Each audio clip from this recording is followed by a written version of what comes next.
we have detained a person of interest involved in yesterday's shooting.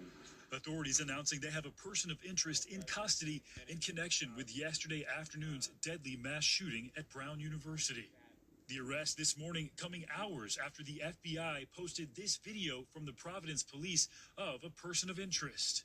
This after the gunman opened fire in a classroom, killing 2 students and injuring 9 other students during final exams. Because there were exams taking place, the outer doors of the building were unlocked. Federal agents from the FBI and ATF joined forces with local authorities in a citywide search. Police have identified shell casings, but have not released the type of weapon used in the shooting. Brown and the surrounding area continue to be under a shelter-in-place order after the deadly violence inside a physics and engineering building.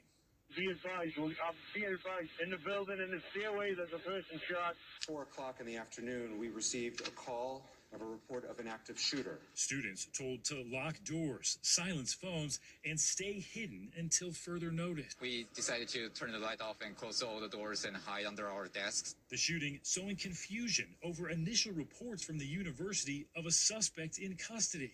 The university in a statement adding that while at one point they were informed that there was an individual in custody, that person was determined to not be the shooting suspect after questioning. President Trump adding last night that he has been fully briefed. What a terrible thing it is. And all we can do right now is pray for the victims and for those that were very badly hurt. Now, Willie, in their latest update, officials not giving many details on how this person of interest was taken into custody. We do expect more updates later today. But speaking to people here, Willie, the anger and frustration is growing as now this town enters that list of many places dealing with mass shootings. Willie? Stephen Romo starting us off in Providence this morning. Stephen, thank you. British actor Josh O'Connor made his SNL hosting debut with musical guest Lily Allen. O'Connor stars as a young priest in the new Knives Out movie alongside a demagogue of a preacher played by Josh Brolin. Wake Up Dead Man punctuates a prolific year for Brolin that has included roles in the surprise mega hit Weapons and The Running Man, all while shooting a third Dune movie due out next year. The Academy Award nominee burst to fame as a teenager in The Goonies, but then spent most of the next 2 decades as another struggling actor in Hollywood. Josh and I got together the other day for a Sunday sit-down at one of his favorite old haunts in New York. I love visiting. I love staying at the Chelsea because I've been staying here since the 80s. Yeah. I remember when it was filled with junkies and alcoholics. I bet you have some stories. Oh, there's great stories. Josh Brolin returning to a familiar place after a busy year of intense movies. I promise.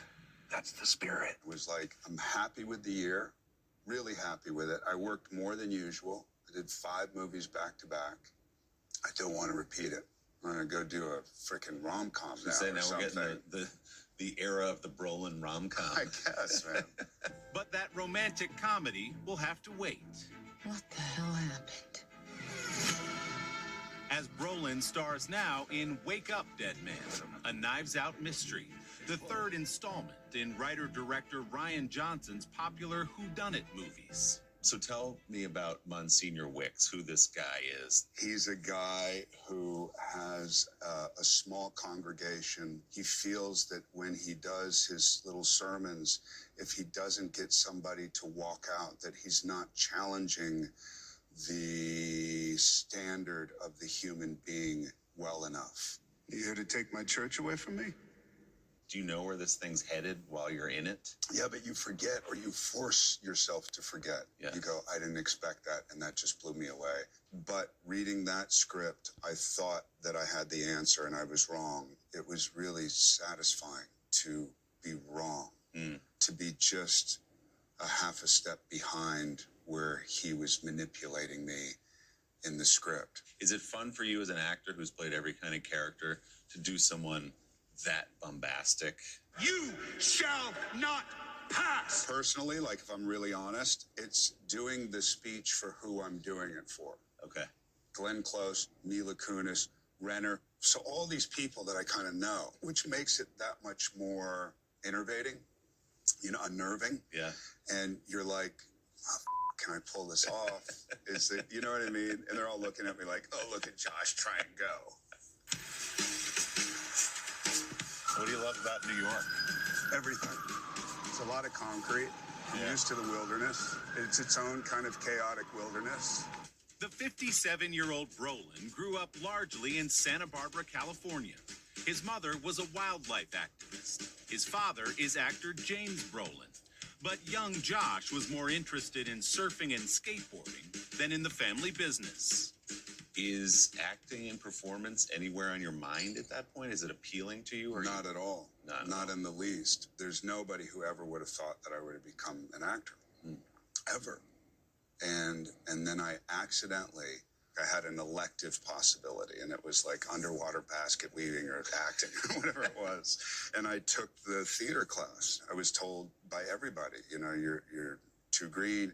People who I knew were not going to give me a shot because my dad was an actor, and I had to work for it.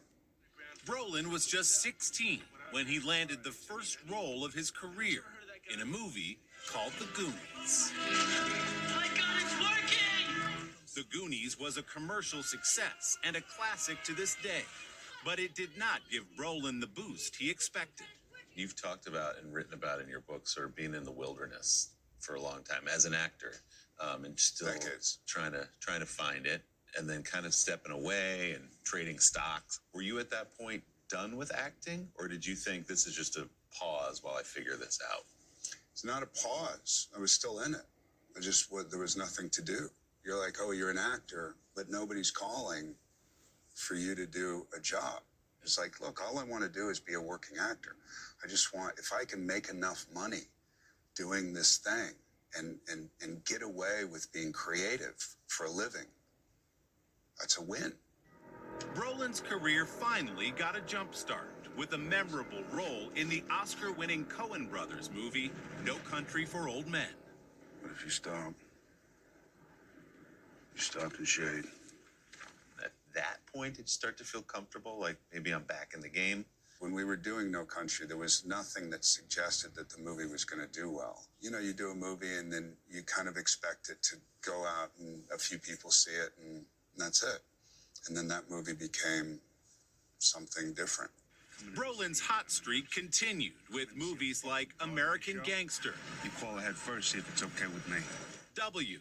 It's important that we meet that deadline.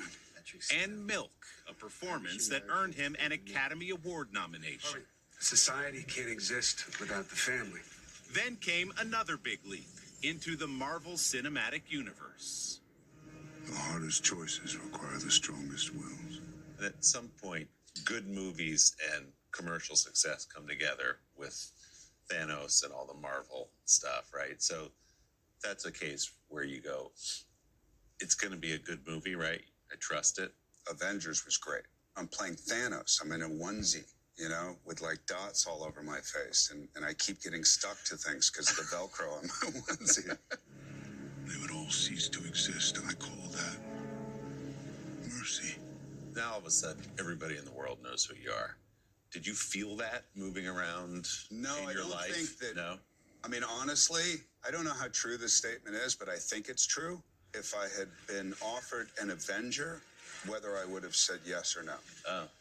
I was offered an 800-pound purple guy, with a scrotum chin. You know what I mean? So I don't think people are recognizing that in the subway. After 4 decades in Hollywood, Brolin maintains a healthy sense of perspective. I think that's the selfish part of it, is like, how do I keep it fresh for myself? And how do I stay grateful for people accepting me in this profession and being able to make a living off of it? Yeah. You know what I mean? Yeah. I think I'm full of and that's why we love being here. It'll keep you humble, this city. Which is great, man. Aren't we feeling that way a little bit? Yeah, we needed that. We needed that.